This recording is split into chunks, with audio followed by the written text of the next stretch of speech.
ስፍራ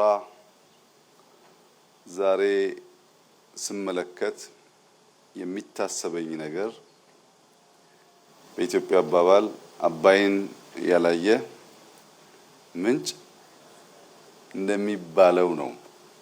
እኔና የኔ ቢጤዎች የሆን ነው።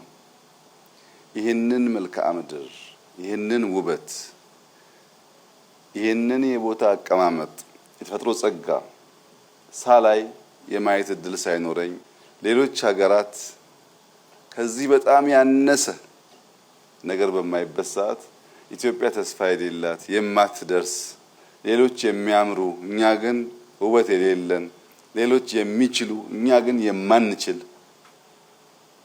አድርጌ ያሰብኩባቸው ጊዜያት ቀላል አልነበሩም።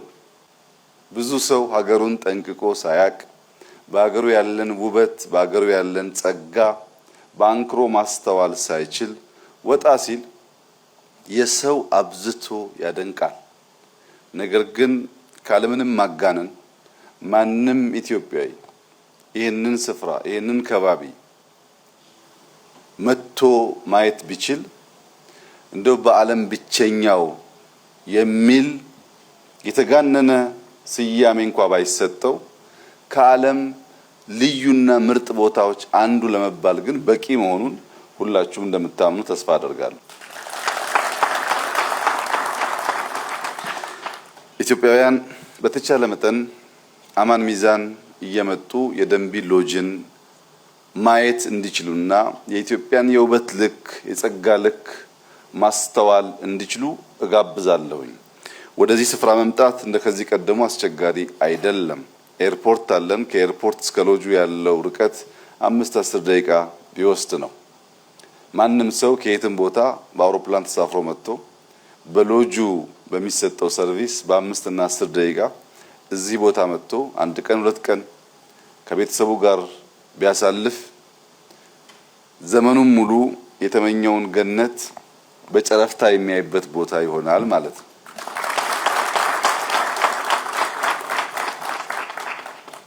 መደመር ስንል ለአማን ሚዛን፣ ለቤንች፣ ለሸካ ምን ማለታችን ነው ያላችሁ እንደሆነ ይህ ስፍራ እኛ አልሰራ ነው፣ ፈጣሪ አድሎ ሰጠን። ተራራውን፣ ሸንተረሩን፣ ዛፎቹን አብዛኛው ነገር የፈጣሪ የእጅ ስራ ነው። ፈጣሪ የሰጠንን ብቻ ወስደን ዝም ካል አሁን የምናየውን ውበት ማየት አንችልም። እሱ ላይ የደርግ መንግስት ዜጎች በማስተባበር በሺህ የሚቆጠር ሄክታር ቡና ተከለ። ጫካውን ወደ ካሽ ወደ ገንዘብ ቀየረ ማለት ነው። የደርግ መንግስት ይህንን ግድብ በመገደብ አነስተኛ የኢነርጂ ፓወር ያለው የኢነርጂ ማምረቻ እዚህ ቦታ ሰራ። ይሄ ስራ በዚያ ሁኔታ እያለ አምናም አቻምናም መተን ነበር፣ እናንተም ነበራችሁ። በፍጹም ግን ዛሬ ያለው ውበት የለውም። ምክንያቱም የጎደለ ነገር ነበረ። ይሄ ውበት ኤርፖርት ይፈልጋል። ይሄ ውበት እንደዚህ ያለ ሎጅ ይፈልጋል። ኤርፖርቱን መንግስት ሰራው፣ ይሄንን ሎጅ ደግሞ ጀማል ሰራው። መደመር ማለት ፕራይቬት፣ መንግስት፣ ተፈጥሮ የትናንትና ስራ ድምር ውጤት ማለት ነው።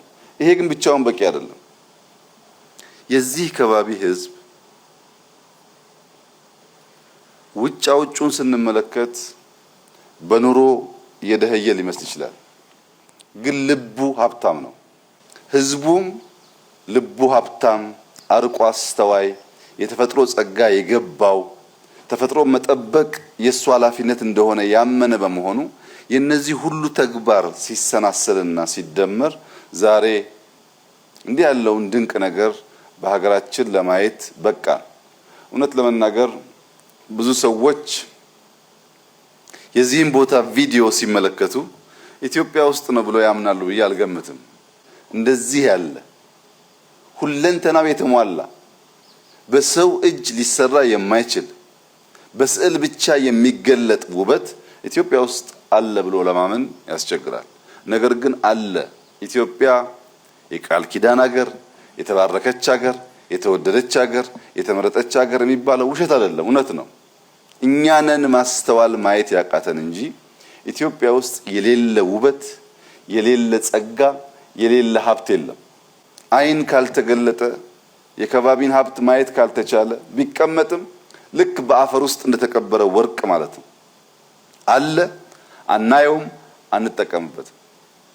ዛሬ ግን ዘመን ደርሶ በመንግስት እና በግል ትብብር፣ በመንግስት እና በህዝብ ትብብር እንደዚህ ያለው ድንቃ ድንቅ ስራ በሀገራችን መሰራት ሲጀምር ይሄ ሎጅ ይሄንን ውሃ፣ ይሄንን ጫካ፣ ይሄንን ቡና ይተካል ማለት አይደለም። አይተኩም። እነሱ ግን የነሱን ውበት ይገልጣል። እነሱን ለማድነቅ እንደዚህ ያለ ምቹ ከባቢ ይፈጥራል። እነሱን ለመመራመር ለማድነቅ የፈለገ ሰው የት ይጃርፋል ብሎ እንዳያስብ እንዳይጨነቅ ያደርጋል። ያ ምቾት ከሌለ ሰው በአትራክሽን ብቻ በሚያምር ነገር ብቻ ጥቂቶች ደፋሮች ይሞክሩ ይሆናል እንጂ ብዙ ሰው ይቸገራል። እና የዚህ ሎጅ መገንባት ሀገራቸውን ለማየት ውበት ለማድነቅ ሰላም የሚፈልጉ ሰዎች ሁሉ በእጅጉ ጠቃሚ ስለሆነ ኢትዮጵያውያን በቻላችሁት መጠር በቅርብ ርቀት ያላችሁ በመኪና በርቀት ያላችሁ በአውሮፕላን እየመጣችሁ አማን ሚዛንን ማየት የሰርክ ስራችሁ እንዲሆን አደራ ማለት ፈልጋለሁ። ለአማን ሚዛን ሰዎች እምብዛም ምክር አያስፈልጋቸውም። ደጋጎች እንግዳ ተቀባዮች መሆናቸውን እኔም በራሴ ያውቀዋለሁ፣ ዓለም ያውቀዋል። ነገር ግን ኢትዮጵያ ውስጥ ጥንቃቄ ማድረግ ያለብን ነገር አለ። ጥንቃቄ ማድረግ ያለብን ነገር ከሌላ አካባቢ ሰዎች እኛን ለማየት ሲመጡ ሁለት ዓላማ አላቸው። አንደኛው ዓላማ ሀገር ማየት፣ ተፈጥሮን ማየት፣ ሀገር ማድነቅ የሚፈልጉ ናቸው። ሁለተኛው ዓላማ ተራሮቻችን ምን እንዳላቸው፣ ጫካዎቻችን ምን እንዳላቸው ለመፈተሽ፣ ለመመርመር፣ ለማወቅ፣ ቀድመውን ለመጠቀም ይመጣሉ። የመጣ ሁሉ ለመልካም ነገር ይመጣል ማለት አይደለም። የመጣ ሁሉም ለጥፋት ይመጣል ማለት አይደለም። በጥፋትም ይምጣ በመልካም ሐሳብ የዚህስ ተግባር መሆን ያለበት የመጣውን ከገባበት እስከሚወጣበት በቅርብ ርቀት ጥርሳችን ሳይከደን እየሳቅን እያስተናገድን የከፋ ነገር ደግሞ እንዳይወስዱ እየተከታተል በሰላም ወደ ሀገራቸው እንዲሄዱ ማስቻል ይኖርብናል። ያ የምትመከሩ ሆናችሁ ሳይሆን ጥንቃቄ ያስፈልገዋል። ሰው እናንተን ተማምኖ ወደዚህ ሲመጣ ምናልባት ጎማ ቢተነፍስበት ወጣቶች ይሁነኝ ብለው አስበው ጎማ ጠግነው ደግፈው ወደ እንደዚህ ያለ ስፍራ ማምጣት፣ ውሃ ቢቸግር ውሃ መስጠት፣ ለዕለት ባለ ግብይትና ግኝት ብቻ የገንዘብ ግኝት ብቻ ሳይሆን በዘላቂነት ለኛ መልካም ስም ባለው ዋጋ ልክ ሰዎችን በቅጡ መቀበልን የወል ስራችን እንድናደርግ አደራላችሁ ፈልጋለሁ። ይህ ሎጅ ስናየው ያምራል። በማንኛውም ሰው ጭንቅላት ይህ ሎጅ አብዛኛው በዚህ ከባቢ ጥቂት ከሌላ አካባቢ ከኢትዮጵያ ውስጥ በመጡ ማቴሪያል ተገነባ ብሎ ሰው አያስብም። አማን ሚዛን የዛሬ 30-40 ዓመት ሸክላ አምርቶ የሸክላ ቤት መስራት የሚችል ማህበረሰብ ያለበት ቤት ሸክላ ለማምረት የሚያስችል በቂ ሮ ማቴሪያል ያለው ከባቢ የሃይማኖት አባቶች፣ ሽማግሌዎች፣ እናቶች ልጆቻችሁን አረቄ ሰፈር፣ ጠላ ሰፈር እንዳይውሉ ሸክላ እንዲያመርቱ፣ አጥር እንዲያስተካክሉ፣ ቤት እንዲያስተካክሉ ማድረግ ብትችሉ ሙያተኛ መስራት የሚችል ሰው ብርቱ ሰው ስለምንፈጥር እንጨቱ ያለው እዚህ ነው፣ ብሎኬት ያለው እዚህ ነው። ለብዙ ነገር የምናውለው መቼም እዚህ መትከለ አያስፈልግም እኮ መርጨት ብቻ ነው። ከረጨነው ራሱ ይበቅላል። እንደዚህ ባለው ምድር የቆሸሸ ከባቢ ማየት ተገቢ አይደለም። ይህንን አባቶች አበክራችሁ ልጆቻችሁን እንድታስተምሩ እጃቸውን እንዲጠቀሙበት ጊዜያቸውን እንዲጠቀሙበት ለመልካም ነገር ተገልግለው ከባቢያቸውን ይበልጥ ማስዋብ እንዲችሉ ማድረግ አለብን። ከውጭ ሲገባ እንቸገራለን። የሀብት ውስንነት አለ። ሸክላው እዚህ ካለ ግን በትናንሽ የሸክላ ማምረቻ በየመንደሩ በየቀበሌው በርከት ያለ ሸክላ ማምረት ይቻላል። ይህንን ስራኛ ከውጭ ያመጣነው ሰው የለም፣ የተጠቀምነው እዚሁ አካባቢ ያለን ሰው ነው። ይህንን መስራት የሚችል እጅ ካለ ሲቀጠር የሚሰራ ለራሱ ለወላጆቹ፣ ለአዛውንቶች፣ ለአረጋውያን መስራት የማይችል ሰው ከሆነ ግን ችግር ነው ማለት ነው። ይሄ ለሌላ የመቀጠር ለሌላ የመስራት ዝንባሌያችን ለመማር ብቻ መሆን አለበት እንጂ የሁል ጊዜ ልምምድ መሆን የለበትም። በጣም የሚያሳዝነውና የሚያስደንቀው ነገር ኢትዮጵያ ውስጥ በርካታ ፕሮጀክቶች አሁን ይሰራሉ። በየቦታው ብትሄዱ 4፣ 3፣ 2 የውጭ ዜጋ አለ፣ 100፣ 1000 የሚጠጋ ኢትዮጵያዊ አለ። አብዛኛው ስራ የሚሰራው በእኛው ልጆች ነው። እነዚህ ልጆች ስራ ችለዋልና ጠቅልለው ስራውን ደግሞ ይውሰዱ ሲባል ሲቀጠሩ በሚሰሩት ልክ ስራውን ሲወስዱ አይሰሩትም። ለኛ መቀጠር የተገባ ይመስል ለሰው ስንሰራ የምንታዘዝ፣ የምንሽቆጠቆጥ፣ የምንፈራ ስራውን እኛ ስንወስድ ኃላፊነት ሲሰጠን ግን በታመነው ልክ የማንቆም ከሆነ የምናስበውን ብልጽግና ማረጋገጥ እንቸገራለን። የማናቃቸው በጣም በርካታ ነገሮች አሉ። ከሚያውቁ ተጠግተን መማር ተገቢ ነው። ከሌሎች ጋር ሰርተን መማር ተገቢ ነው።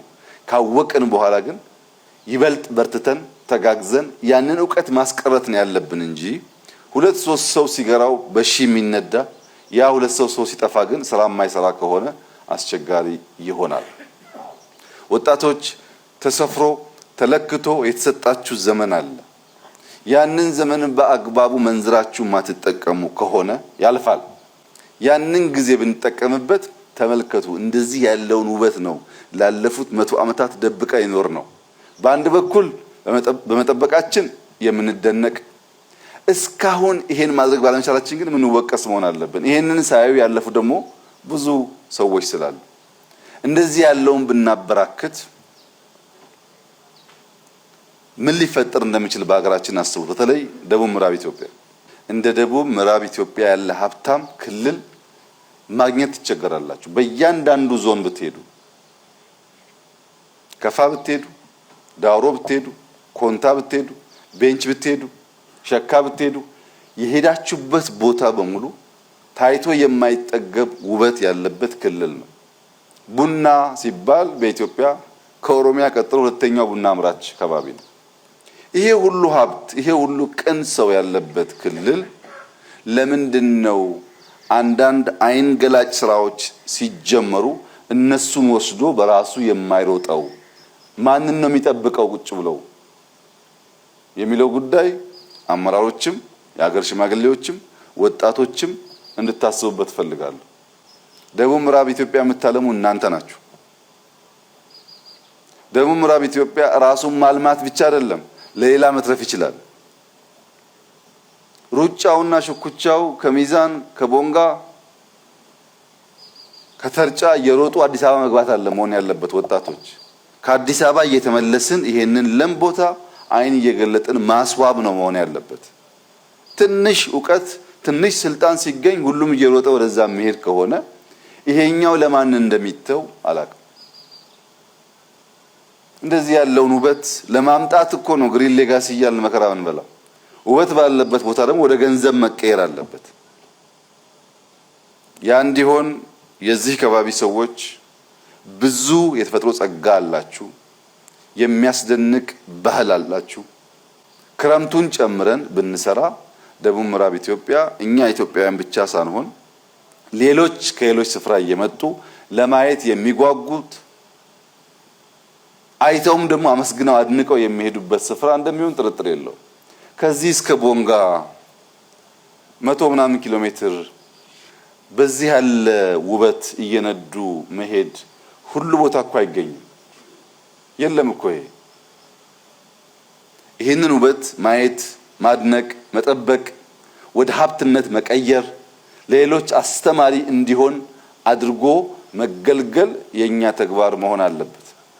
ክቡር ፕሬዝዳንት፣ ትልቅ እድልና ትልቅ ፈተና ከፊትህ ተደቅኗል። ይህንን ምርጥ ክልል ይህንን ምርጥ ህዝብ ለመምራት መታደል ትልቅ ጸጋ ነው። መምራት ማለት ግን ያለን ነገር ያልታየን ነገር እየደከሙ እየጎረጎሩ ማውጣት መሆኑ ግን ሊሰመርበት ይገባል። ጨበራ የተሰራበት፣ አላላ ኬላ የተሰራበት፣ የኮይሻ ግድብ እየተሰራ ያለበት፣ አሁን ደምቢሎጅ ኤርፖርት እየተሰራ ያለበት ክልል ተነቃቅቶ ተጨማሪ ስራዎች የማይሰራ ከሆነ በዚህ ደረጃ የሚሰራበት ክልል እናንተ እዚህ ሆናችሁ እንደምታስቡት ሳይሆን የለም። በደቡብ ምዕራብ ኢትዮጵያ ልክ የፌዴራል መንግስት ኢንቨስት ያደረገበት ክልል የለም። ለምሳሌ ኮይሻ ማለት 3-4 ቢሊዮን ዶላር ማለት ነው። ቀላል ኢንቨስትመንት አይደለም። በሺህ የሚቆጠር ሰው የያዘ ነው። የዛን ከባቢ ልክ እንደዚሁ የሚቀይር ማለት ነው። ከህዳሴ ቀጥሎ ትልቁ ፕሮጀክት የነበረው ኮይሻ ነው። አሁን በጋዝ በኤርፖርት ከጀመርናቸው ውጪ ማለት ነው። እነዚህ ጉዳዮች የኛን ልጆች ስራ አስተምረው መጠነኛ ለስራ መነሻ የሚሆን ገንዘብ አስገኝተው ተባብረን አካባቢ ለመቀየር ካልተገለገልንበት ዋጋ የለውም። ለምሳሌ ትናንትና ያየነው የገጠር መንደር 100% የተሰራው እዚሁ ነው። ፕሮጀክቱን የመራው የእናንተው ልጅ ነው። ያስተባበሩ የሰሩ የክልሉ አመራሮች ናቸው። ታዲያ ያንን 10 ቤት 100 200 ብናደርገው ምንድነው ችግሩ? እቃው ያለው እዚህ፣ የሚሰራው ሰው ያለው እዚህ። ይሄኛው በ3 ወር ተሰርቶ ከሆነ 6 ወር ይፍጅብን፣ ችግር የለውም። አመትም ይፍጅ፣ ግን እንስራው። የብዙ አርሶ አደሮች ቤት እንደዚያ አምሮ ማየት እንዴት ያለ መታደል እንደሆነ ለእናንተ መንገር አያስፈልግም። የኛ አርሶ አደሮች ከዘመን ዘመን ተሰቃይተው መከራ በልተው ከሰሩ በኋላ መከራ እንደበሉ ተመልሰው ይሄዳሉ። እፎይ የሚሉበትን ከባቢ መፍጠር ከእና ከእናንተ የሚጠበቅ ተግባር ስለሆነ እኔ አደራ አላችሁ የምፈልገው ነገር ወርቁም ቡናውም መልካም ስራ ወዳድ ሰውም ተፈጥሮም ያለው እናንተ ጋር ነው። ይሄ በኮንትሮባንድ በስርቆት እንዳይጠፋ ጠብቃችሁ ከባቢውን ለማልማትና ለሌሎች ለመትረፍ እንድትተጉ አደራ እያልኩ ጀማል ጥሩ ስራ ስለሰራህ በዚህ ስፍራ እና ውበቱን ስላወጣህ እያመሰገንኩ በነካጅህ ይህንን ከባቢ ለመቀየር አንዱ የሚያስፈልገው በአፍሪካ ትልቁ የቡና እርሻ ያለበት ከባቢ ነው። የቡና እርሻ ብቻ ሳይሆን ከፍተኛ የሻይ ምርትም ያለበት ክልል ነው። እነዚህም ቡናዎች እዚሁ ፕሮሰስ ተደርገው ፓክ ተደርገው ለወጣቶች ስራ ፈጥረው አሁን የትራንስፖርት ሚንሱም እየተቀያየረ ስለሆነ ለዓለም ገበያ ሲሄድ ጀንፈል ወይም ቀሽር ቡና ሳይሆን የተቆላ የታሸገ እንዲሆን በከፍተኛ ኃላፊነት ስሜት እንድትሰራ አደራ ማለት ፈልጋለሁ። ምክንያቱም ያ ሲሰራ ለብዙዎች እንጀራ ይፈጥራል፣ ለብዙዎች ተስፋ ይፈጥራል። እሱ ብቻ ሳይሆን በጀመርከው መንገድ እዚህ ቦታ ያለው የቡና ምርት በቂ አይደለም። በሄክታር 10-15 ኩንታል በቂ አይደለም። እዚህ ያለው ቡና ከተቻለ በአመት 2 እያመረተ ፕሮዳክቲቪቲው 20-30-40 ቢሆን አሁን ከምናገኘው ሀብት በተጨማሪ በርከት ያለ ሀብት እናገኛለን ማለት ነው። ይሄን ለማድረግ ልምዱም ሙያውም አቅሙም ስላለ ይሄን አካባቢ በመቀየር ረገድ ያለህን የጎላ ሚና ለዚህ ማህበረሰብ የማይረሳ ታሪክ ጥለህ እንድታልፍ አደራ ልልህ እፈልጋለሁ። ምክንያቱም በለመድነው መንገድ ሄደን አንቀይረውም። ይሄን ነገር በለመድነው የሥራ ባህል በለመድነው የትርፍ ግኝት አይሆንም። አዳዲስ መንገዶች መከተል ያስፈልጋል። ጀማል ብቻህን ሳትሆን ደግሞ መሰል ሰዎች እንዳንተ ሊሰሩ ሊቀይሩ የሚፈልጉ ሰዎች በሀገር ውስጥም ከሀገር ውጭም ካሉ እዚህ አርፈው አካባቢውን አይተው ልክ ያንተ መሰል ኢንቨስትመንት እንዲስፋፋ እንዲሰራ የበኩልህን እንድትወጣ አደራ እያልኩ ክቡር ፕሬዝዳንት በቴፒ አካባቢ በርከት ያሉ የግል ባለሀብቶች ሰፋፊ ቦታዎች ወስደዋል። ሀብት አላቸው። በሺህ ሄክታር ነው የወሰዱት። እንደዚህ አይነት ነገር 5-6 በክልላችን እዚህ አካባቢ ቢኖር በጣም ጠቃሚ ነው። በዚህ አግባብ ሁሉም ባለሀብት የጀማልን ፈለግ ተከትሎ ቫልዩ አድ እንዲያደርጉ የሚታይ የሚጨበጥ ነገር እንዲያስቀምጡ ማድረግ ያስፈልጋል። በተረፈ በጀማል ስር ሆናችሁ ባለፈው ስመጣ ይህንን ስራ በጊዜው ጨርሰን እናጠናቀቃለን ያላችሁ ወጣቶች ባላችሁት ቃል መሰረት በገባችሁት ቃል መሰረት እንዲህ ያለውን ውብ ስፍራ በላንድስኬፑም በቤት ጥራት በእውነት አስተማሪ የሆነ ስራ ስለሰራችሁ እናንተንም ማመስገን እፈልጋለሁ። ይሄ ቦታ ተሰርቶ ከተው ነው ያው ይበላሻል። የሰራውን ሰውዬ ተጨማሪ ስራ ስራ ልንለው የምንችለው ይሄንን ተገልግለን አዋጭ መሆኑን ካመነበት ብቻ ነው። አሁን ካለው ቁጥር 10 ጨምር 20 ጨምር የምንለው እስካሁን ኢንቨስት ያደረገው ውጤታማ ከሆነ ነው። የክልሉ አመራሮች፣ የዞኑ አመራሮች ልዩ ልዩ እንግዶች ሲመጡ ስብሰባዎች እያደረግን ቦታውን ማስተዋወቅ፣ ገበያው እንዲጠናከር ማድረግ፣ ቱሪስቶች መጥተው እንዲሄዱ እንዲገለገሉ ማድረግ የዚህ ሆቴል ባለቤት ጉዳይ ብቻ ሳይሆን የሁላችን ኃላፊነት መሆኑን ከግምት እናስገባ። ይሄ በመንግስትና በግል አጋርነት የተሰራ በጣም ድንቅ ስራ ነው። ተጨማሪ እንደዚህ ያሉ ድንቅ ስራዎች በክልሉ ኢኒሼቲቭ ተሰርተው እንደምናይ ተስፋ አደርጋለሁ። ዛሬ ጥምቀት ነው። ዛሬ ደንቢ ሎጅ ብስራት የተበሰረበት ቀን ነው። ሁለቱን ድርብ በዓላት ለአማን ሚዛን ለዚህ አካባቢ ሰዎች እንኳን ደስ ያላችሁ። መጪውም ጥምቀት ብስራት እና የሰመረ ዘመን እንዲሆንላችሁ እመኛለሁ። እጅግ አድርጌ አመሰግናለሁ።